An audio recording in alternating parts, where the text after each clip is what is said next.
Hi, I'm Steve Q and welcome to this short video where today I'm going to be discussing a few strategies that are very popular because we all use them for making money, earning a living and gaining financial independence. And so the first one of those is typically what most people do at some stage or another, or for all of their lives, is they get a job. And as you well know, a job is an acronym for just over broke, J-O-B.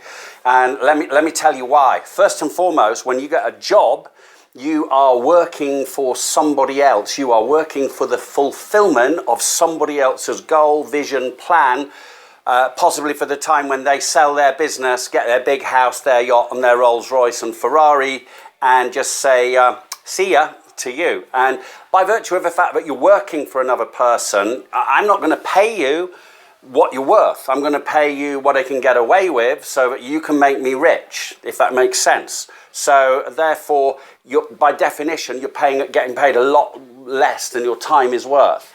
So that's a downside of a job. Another downside of a job, because a lot of people are addicted to what we call certainty and security.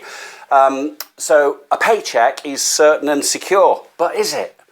What is the boss doing behind your back? Is he gambling the company's profits away? Is he going to houses of ill repute and drinking himself to death? Is he doing cocaine? I mean, probably not, but there's a chance. But in a lot of people's minds, they are safe and secure because they've got that paycheck at the end of a month, whatever happens. But anything can happen, that's the point. You can be redundant in a heartbeat. You can be surplus to requirements in a heartbeat. So the whole perception of security in being part of somebody else's grand scheme is completely fake to me. And it's silly and it's stupid and it's not practical at all if you want to get financial independence and get your own security for you and your family. So that's having a job. So moving on from getting a job, what a lot of people then decide is a good plan is starting their own business. They don't usually know, however, that around 93% of all businesses end up as a fail. And a lot of that ends up in financial turmoil, bankruptcy, families torn apart, because it's really hard.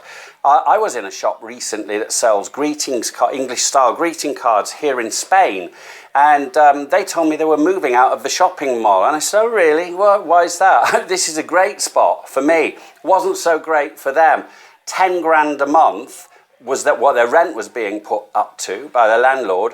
Then they've got wages, heat and light, electricity, rent, or they've got all that stuff on top before they can even earn a penny for themselves. So you've got to sell a lot of greetings cards to make probably a grand, whatever, 3 or 4 euros each, 5 euros maybe. You've got to sell a shitload of those things. So to make 10 grand plus all the costs on top of that and make a living, hard work, stressful, and if you've got your house mortgaged against that business, even more stressful, risky and dangerous. That's why so many businesses fail. So maybe that without being experienced or having a lot of money or great guidance, just getting into business because you think that it's going to be better than having a job, maybe it's not such a great idea. So the third idea or the third strategy that you can adopt is investing. And investing can be really effective if you know what you're doing, if you're a sophisticated, street smart, savvy investor with experience and probably loads of money as well.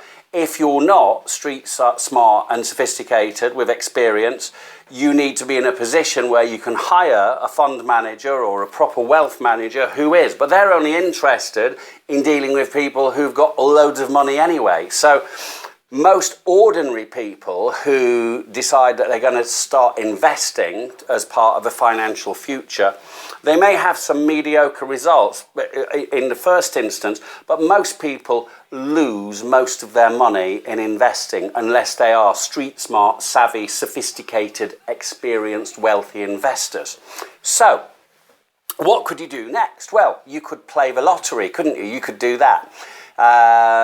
Interesting thing, most lottery winners, after only 2 or 3 years, they're broke again. The money has gone back out there into the ether and it's probably back in the pockets of rich people, and the people who didn't have any in the first place end up back where they were. Really, even though they moaned about being broke, they were comfortable there because they'd been broke for so long, but it was comfortable and familiar to them. So they've subconsciously gravitated back towards that position. So winning the lottery, the chances of that, zillions and zillions to one anyway. And you know what? Buy a lottery ticket every now and then. I do. But if winning the lottery is your only plan for financial independence or a better life, then to me it's tantamount to paying a stupidity tax, because it is a stupid plan. It's not a plan at all, actually. It's just a pipe dream. So I'm not going to go into business. I don't want to have a job working for somebody else, because that's just fulfilling their plan. I know it's probably not going to be good for me investing, because I'll probably lose my money. Lottery, not too sure about that now. What could I do? Well, I know I could become a pop star, because being a pop star, apart from getting paid for doing concerts, which is an exchange of time, there's a really cool way that pop stars get paid, and it's this. It's called do the work once, get paid forever. Do the work once and get paid forever. How does that work? Well, let's take somebody like Paul McCartney. He wrote a song 40-some years ago with John Lennon called Let It Be. They wrote the song once. They recorded it once.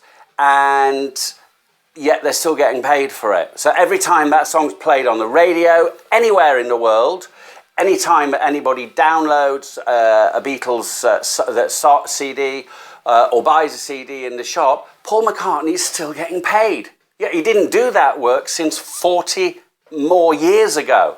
That's amazing. So he's going to sleep on his farm, wherever he lives in Oxfordshire, wherever it is. Someone will probably correct me on that.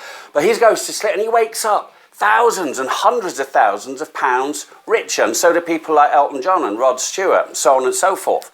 Because they've done the work a long time ago, they're getting this wonderful thing called multiple sourced residual income. That's money coming in from all over the world, from all sorts of different people, in all sorts of countries and time zones, and it's just there forever, or at least for a very, very long time indeed. Now, there's only one problem with this strategy. I can't write songs and I can't sing. Well, I can, but you wouldn't want to hear me. And I'm a really, really poor guitar player as well. So the pop star option is not a viable one for me. It might be for you, but it's definitely not for me. So is there a way where I can enjoy a pop star type income, one where I've got multiple sources of residual income from all over the world, where I can go to sleep and wake up better off than I was the night before? Is there a way that I can do that? Well, the good news is there is. And the good news is there's a way that you can do it as well. I'm not going to go into it here because we've probably been together long enough now, but in the next video, coming up in a day or so, I'm going to take you through a few strategies and show you how you can get a residual income that will last for a very long time, if not forever, how you can, for very limited outlay, if anything at all, get involved in something that goes global and you've got multiple sources of income and you can live like a pop star and you can do what you want, have more time, more money and more freedom. I'm Steve Q. I'll see you in the next video very shortly, and thanks for watching. Please subscribe below, give me a like, share the video. I'd really appreciate that. Any comments or any communication, I'll subscribe to your channel as well. See you next time. Bye-bye.